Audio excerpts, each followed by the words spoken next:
Hi, welcome to It's Not Your Money, real talk about achieving racial equity in philanthropy.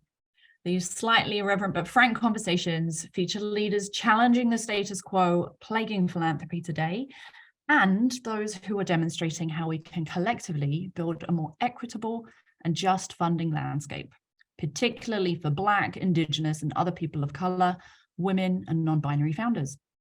I am Jessamyn Shams-Lau, Senior Advisor to the Capital Collaborative by Camelback Ventures and your host today. I spent a decade leading a California family foundation, advocating for philanthropy with humility, and co-authored the book Unicorns Unite, How Nonprofits and Foundations Build Epic Partnerships. And today I get to talk with none other than Camelback Ventures' very own Aaron Walker, founder and CEO. Aaron, welcome to the show.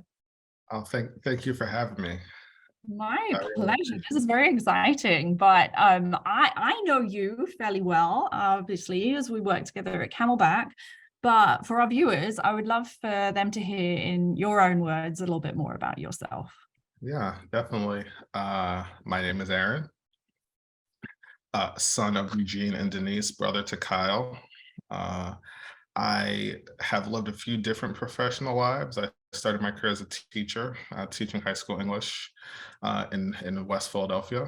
And then that experience made me think that going to law school would help me figure out how to change the world. I don't know why. Like a lot of people, you go to law school wanting to change the world, and you end up working at a law firm. And that's what I did. Although I made great friends along the way, and wouldn't trade the experience for anything. Brilliant. But after a while, helping one reinsurance company buy another reinsurance company is not what I thought my life's purpose was. And I had to find my way back into education and social impact. And so have been on the journey of that the last 12, 13 years, the last 8 or 9 of which have been as the founder of Camelback Ventures. And there were definitely parts of this ride that I expected, and there's some that have been unforeseen, but here we are. Here we are. Well, I'm glad you made it through the unexpected and the unforeseen parts, because I truly enjoy working at this organization. It is very, very fun.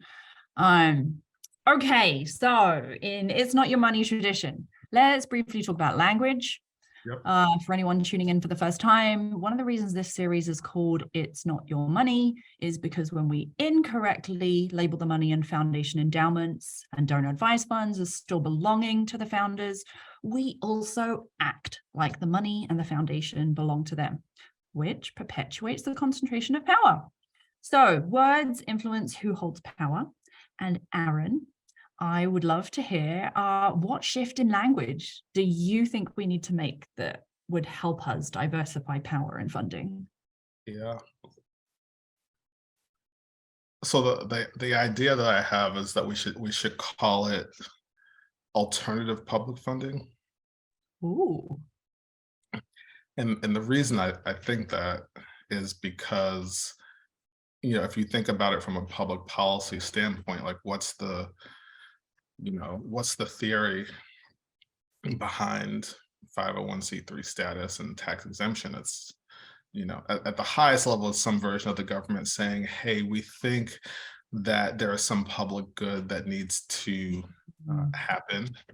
We don't think that we as the government are the best to be able to implement that. So we're going to provide exemption to a set of organizations that can do that thing, because we think that there's public benefit to that. And so in many ways, because of that, I think that the money that is held in tax exempt status is it is alternative public money. It's alternative public funding. And if we thought about it that way, then maybe it would less seem like it was ours or the funders or whomever is the sort of resource holder, quote unquote, but they would sort of see themselves as stewards of money that, but for this public scheme that we set up, would actually belong to the government, which would be all of us, right? And in the exercise of the public good. So I don't know, like that's my idea for today. Uh-huh. And it's kind of like investing. Like, you talk about like we're going to invest in privates, we're going to invest in public equities. They call, they call sort of investing in like venture capital and private equity, they call it like alternative investment, which is sort of like a vague word. Like I wonder why they call it alternative, but Mhm. either way, it just sort of makes me think to myself, we should just call this alternative public funding. I really like that because I mean, literally earlier today, I was writing a document about foundations and I like edited myself from writing private foundations because that communicates that this is not something that affects communities, the public domain, right? Mhm. So I've been, very hesitant to use that terminology, and I really like what you're suggesting because it's not just not using the misleading language that we currently use, but actually giving people a more accurate terminology to help categorize and really think about where all of this activity lies and who it impacts as well. So yes, love it. I can't wait to see Camelback's campaign to change that for the social sector. All right, we'll add that. We'll add that to the strat plan. Add that to your list of to-dos. Okay, well, diving into our like more formal interview segment, I want us to start with a few basics. So Yep.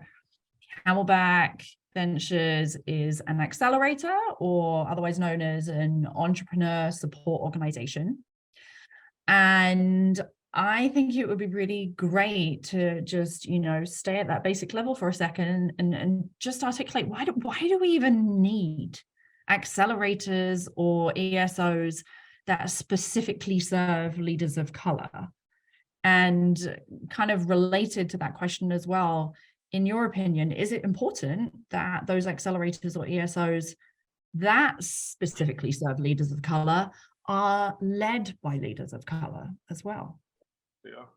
Um, this is, I've had the opportunity to think about this question a little bit. Last month, I had the opportunity to teach a business school class about the role of intermediaries in philanthropy, and in many ways, ESOs, Camelback included, sort of serve as an intermediary. And it sort of gave me the opportunity, as I was putting my presentation together, just sort of think about like what is the role of intermediaries and why do we need them, and specifically this form of them.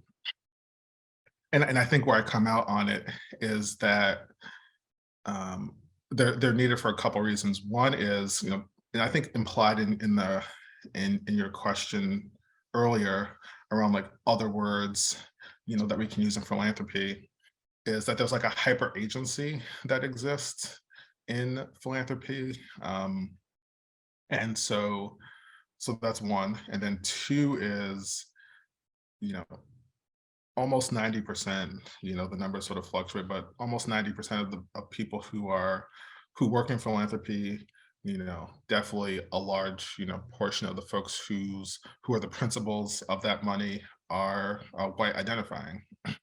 You know, and we live in a de jure segregated society and economy, and in a world where oftentimes folks who are the resource holders, their basic message is, you don't come to me, we'll come to you. Yeah. Like when you sort of mix those three things together, Mhm. at least my interpretation of what happens is that you have, folks who are pretty homogeneous, who aren't looking for you to come to them. So they're not trying to make, sort of like the Obama policy, no new friends. Uh, Mhm. and most of the friends that they do have look like them or are from their, socioeconomic, racial, ethnic sort of circles. And so then how then do entrepreneurs of color ever penetrate Oh, that closed network? Um, and I think that the role that an ESO like Camelback has to play is the ability to sort of help them, penetrate that closed network. Because but for institutions like Camelback, or at least I think we play a significant role in that. Those institutions would not know about, the Right. fellows that we work with.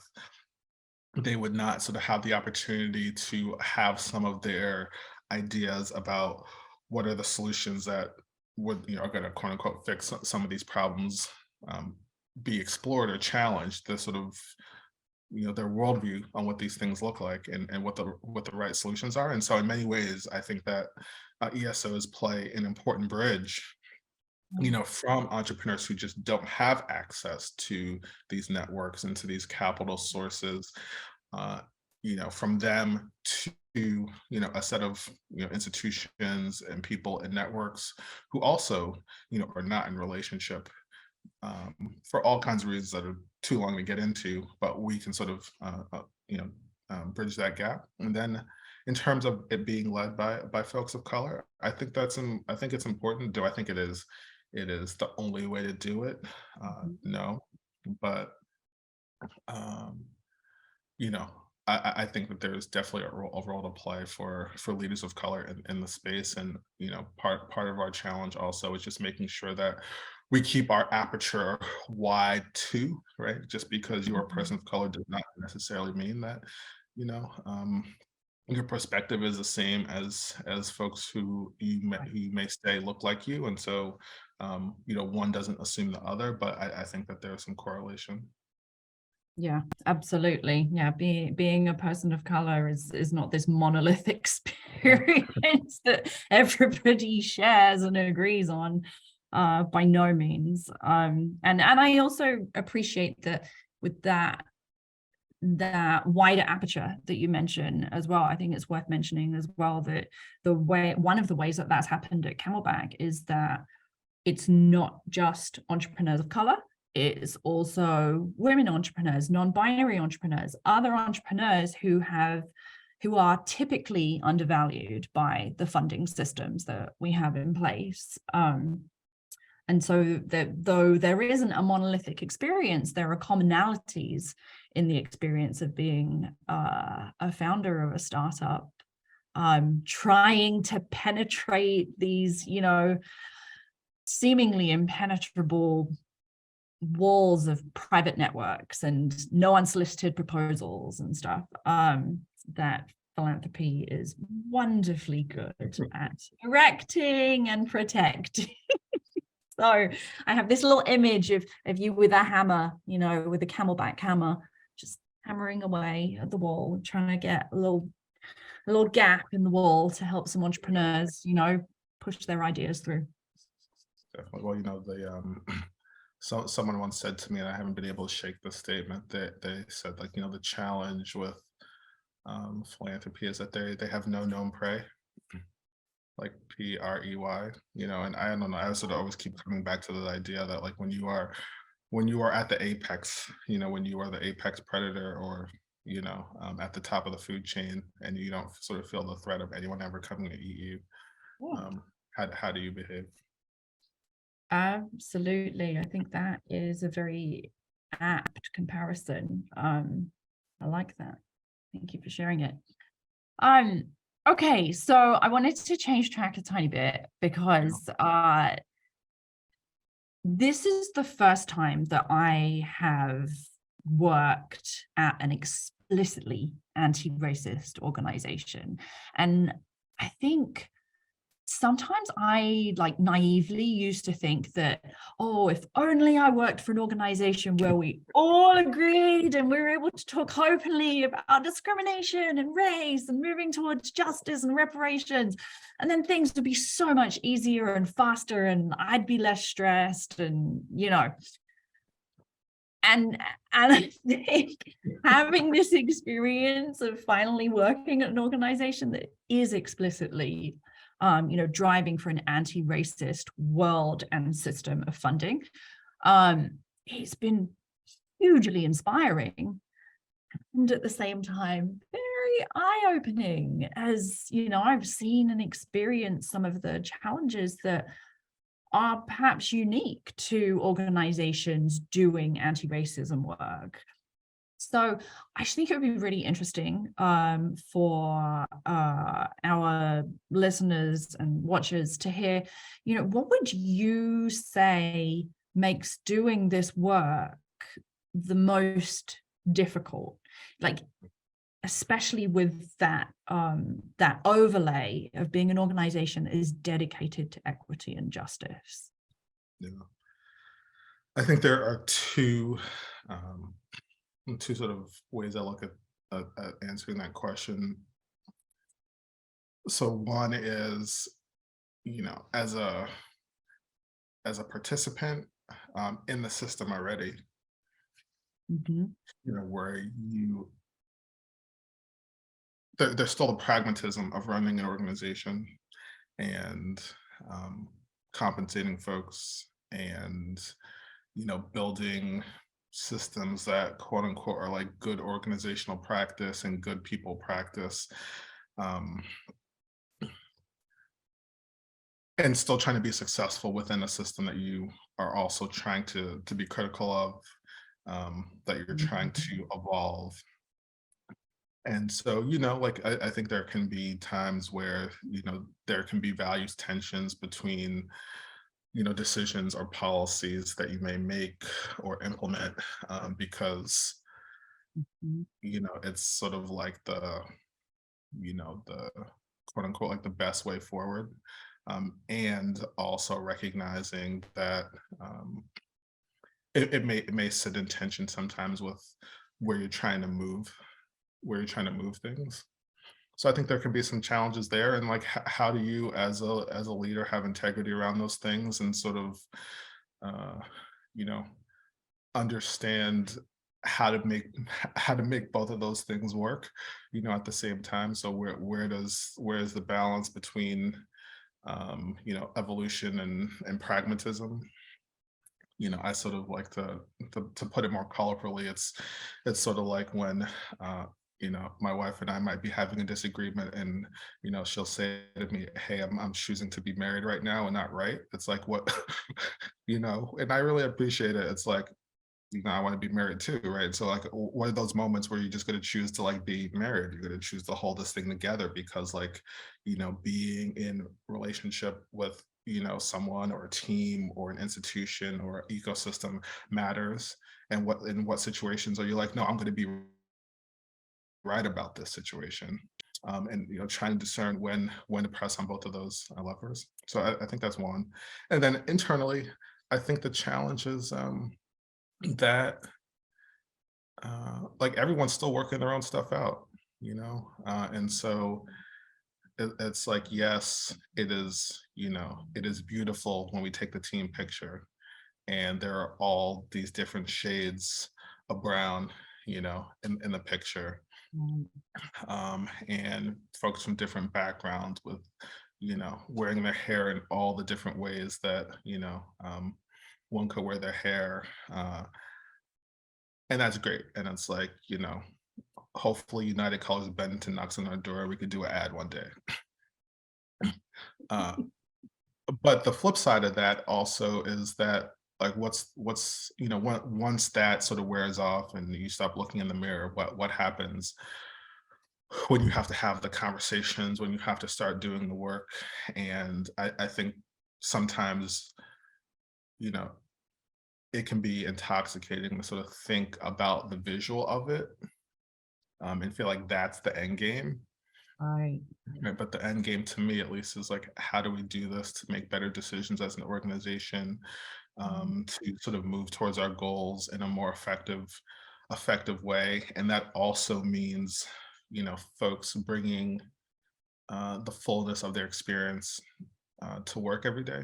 And it also means us being able to have conversations where we can, you know, um, point out each other's, you know, um, areas of misunderstanding or growth areas. So yes, we can be anti-racism is just a choice. It is not a characteristic, and so you have to do it every day. And there are places and spaces where we all, myself included, miss the mark for whatever reason. And that's not to say anything of, you know, misogyny and sexism and transphobia and a whole bunch of other things that are all wrapped up in these sort of issues. And so I think the other challenge is, how do you lead an organization through all of that? Because sometimes it can be, I think, a little bit jarring to sort of think that you all are going to be thinking and swimming in the same, in the same way. But like sometimes it has to be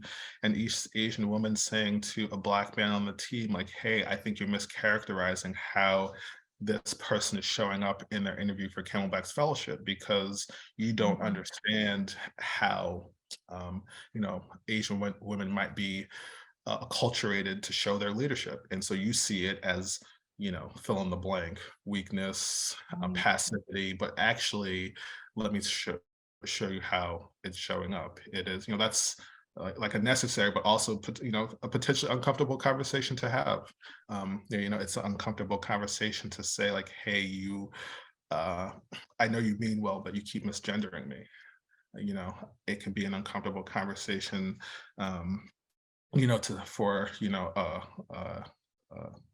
a Black man to say to a white woman on the team, hey, I understand that you have a certain understanding of oppression based on gender, but let me tell you, you're misunderstanding certain things. Why do you sort of see, this other Black person who is, maybe excited as threatening? Like, let's talk about that, right?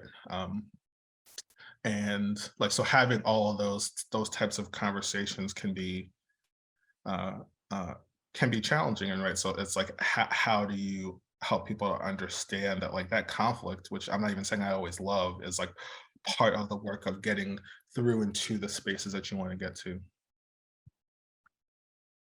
Aaron, you really piqued my interest with this topic of kind of the layers of depth that an organization or a group of people are able to get into when they are oriented towards helping each other understand how we are inadvertently othering or mischaracterizing each other. And when we stand in a place of, I am open to you correcting me, or I'm open to learning, and how much deeper those conversations can get, it's beautiful what you're describing.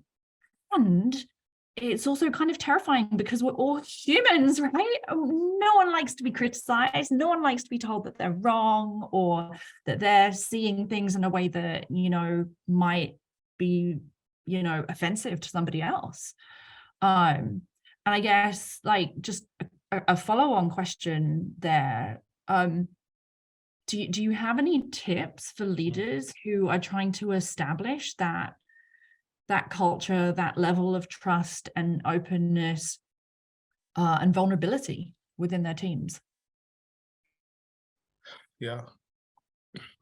Um, you know, uh, I'm usually tasked with giving like the culture talk to the fellows during the fellowship. And uh, one of the 3 points I always make to them is that you are culture. And obviously they're at a specific stage in their organizational development where it's like them and a couple other people. And so even more so their culture, because there's not that many people there, but I think it still applies, for a long time thereafter. And so I say all that to say that, I think it just sort of starts with, the leader and leaders, right? It doesn't always have to be one person, but, in the structures we've created, there's typically one person who has a job, executive director or CEO or whatever it's called. And, um, given that structure, I think that there is added responsibility on that person to um, just like try to model, right? Try to model imperfection, uh, and try to model learning in public, and try to model saying, I'm sorry. And I haven't always been perfect at it, but there have definitely been times where I've had to, go back and say, like, I dealt with the situation wrong to the team or to an individual person, or um, just like share things about myself that I'm like working through or struggling with or whatever. And so I don't think that's like the perfect solution, but I do think, using it as a starting point. And also, I think people look to sort of see, like, what do you do? Like, what do you do when those things happen? Do you punish, or do you give space for people to learn? And I think there's an opportunity for people who have positional power in their organization to think about, like, what their response is going to be, because in many ways, I think people will take a lot of cues from what's the response, what's the reaction. Is this person, like, fired? Are they put on, like, an improvement plan? Are they castigated, publicly? Are they shamed? And like, we're all going to sort of have human reactions, and so sometimes those might get the better of us. But to the extent that we can use them as learning opportunities, I think you can at least begin to take a step in the right direction. And the other piece here is uh and there were a couple Harvard Business Review articles in 2016 that sort of came out that sort of talked about the power of diverse teams. And Mm. the thing is, they acknowledge it's more uncomfortable, right? So I think also just acknowledging, like, this is going to be uncomfortable. Like, let's take the picture together and let's look good, and we can, like, remind ourselves, but also recognize what we're actually signing up for is being uncomfortable. Like, that's what actually being in a diverse team means. If people are really going to bring the diversity of their experiences and their perspectives to the table, is discomfort. And so if you could also just, like, set the expectation, right? Like, someone once said to me, the difference, happiness is the difference between reality and expectations, right? So if I could set the expectation for you that this is going to be uncomfortable, then you won't be happy when it happens, because you might not like it, but at least you'll know. And then what's the payoff? And the payoff is better decisions, I think. And so it's like, then what are we prioritizing? We're prioritizing ourselves and our own comfort, or we're prioritizing better decisions. And I didn't say perfect, right? So I also don't want to imply that that means that you're going to get it right every single time. But I do think in the whole, you'll make better decisions over time. And then that's really the goal, right? To me.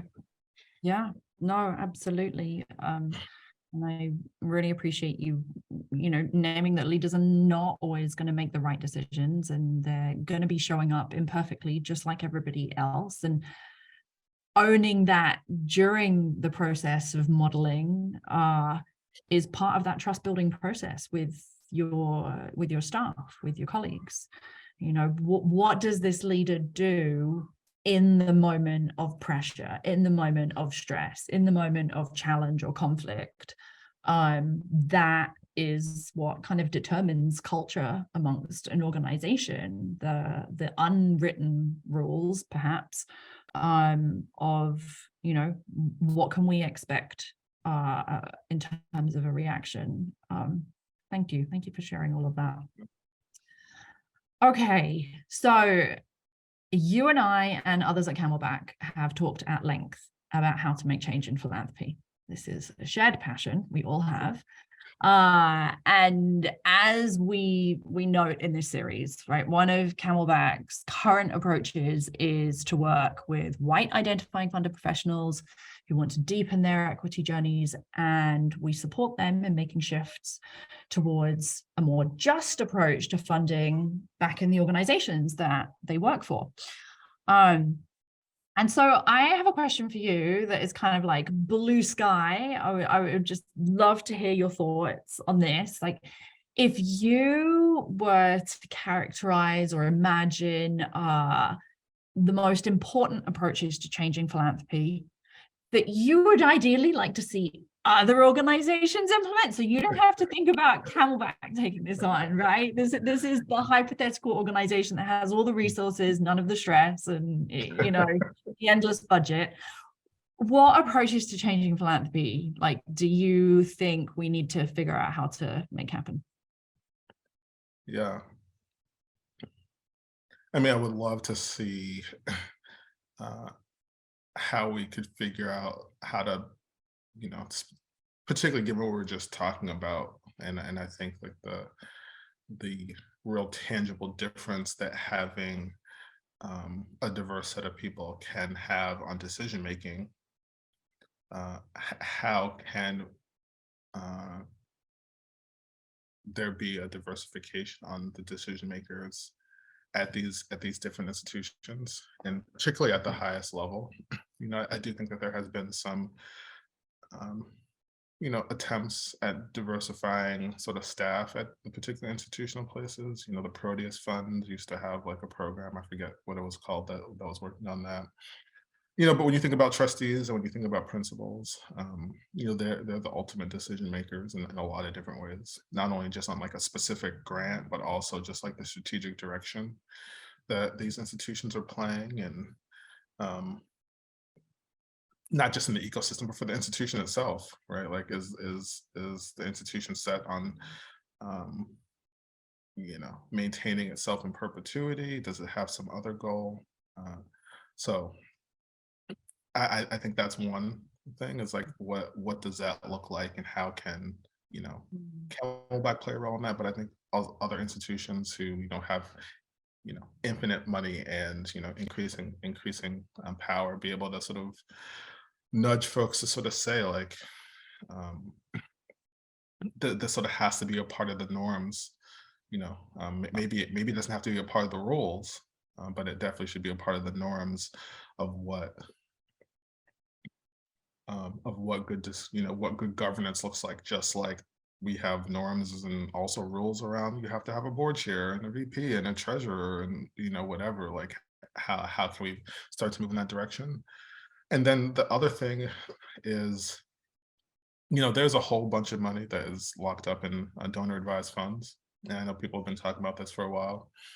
Um, and again, at least I think we should just start at the level of small p policy and or norms at Mhm.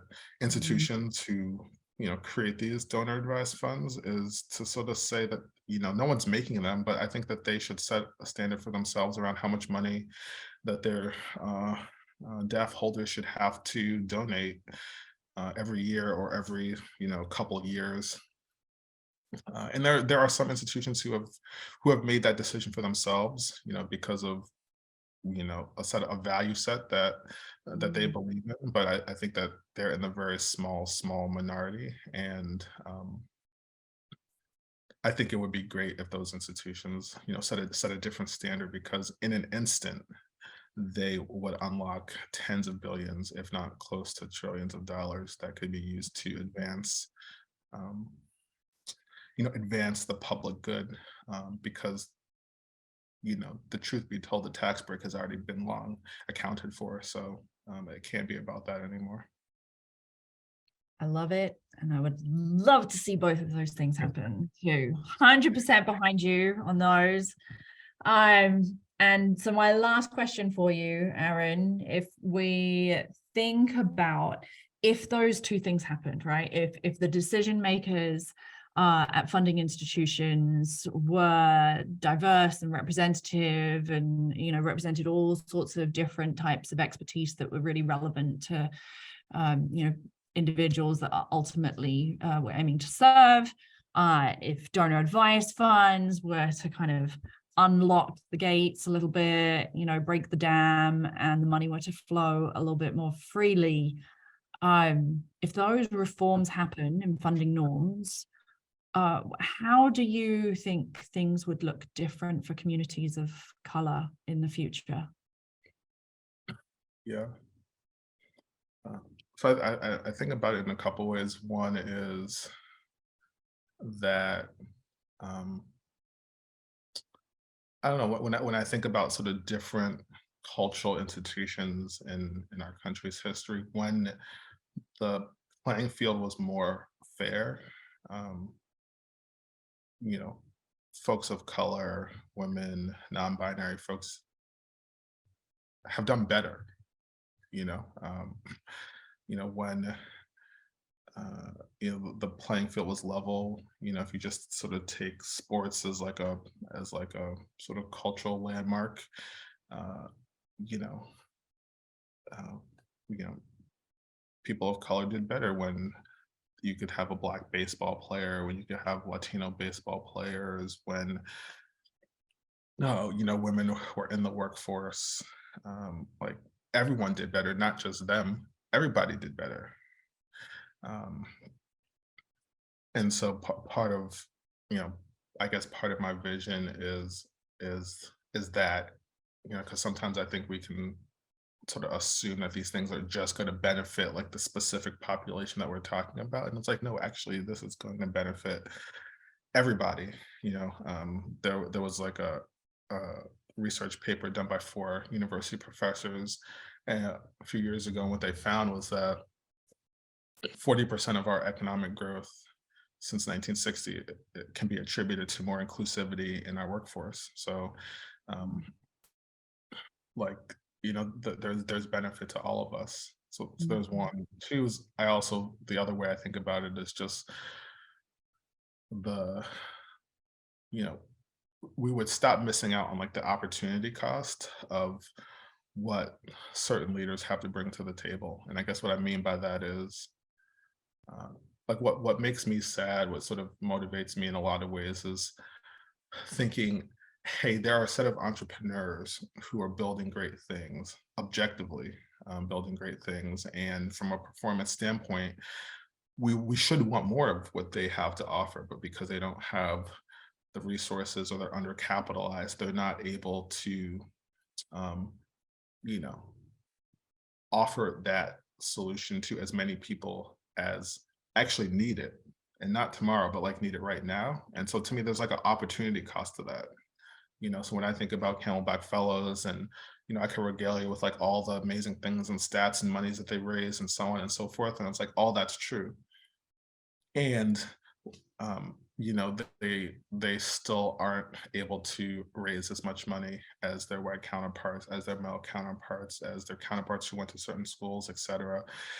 And even though they in many ways are outperforming those peers. And so then I think about, you know, all the first generation college students who don't have access to Braven because um, Ami Eubanks Davis, who is an amazing leader who has actually, grown that organization in really great ways, is still under-resourced compared to her peers. And that's not to say anything about her. When I think about, I was just at Rooted School, which is a school based in New Orleans that Camelback partnered with Jonathan Johnson several years ago. He was a fellow, and I went to the school a couple weeks ago, and what they're doing at that school is amazing from an academic standpoint, but also from a social emotional learning standpoint. To hear young people talking about going to therapy at school at 15 and 16 and the impact that that's having on their life and their ability to perform in school. And I'm thinking to myself, I wish I had therapy at 15 and 16, at 26, at 36, going on 46, a few more years.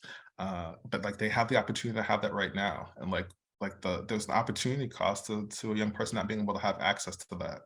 And all the young folks who, if, there were more rooted schools, would have access to something like that, and the ripple effect that that would have. So when I think about the sort of like the vision for the future and what that looks like, it's just the amalgamation of all those things, of what's happening at Braven and what's happening at Rooted School, what's happening at an organization like Village of Wisdom, where like Black parents are beginning to set like a research agenda for Black children, and being able to have just as much influence as about what we think about education and what good education looks like as someone who works at MDRC, right? Like there are different ways of knowing.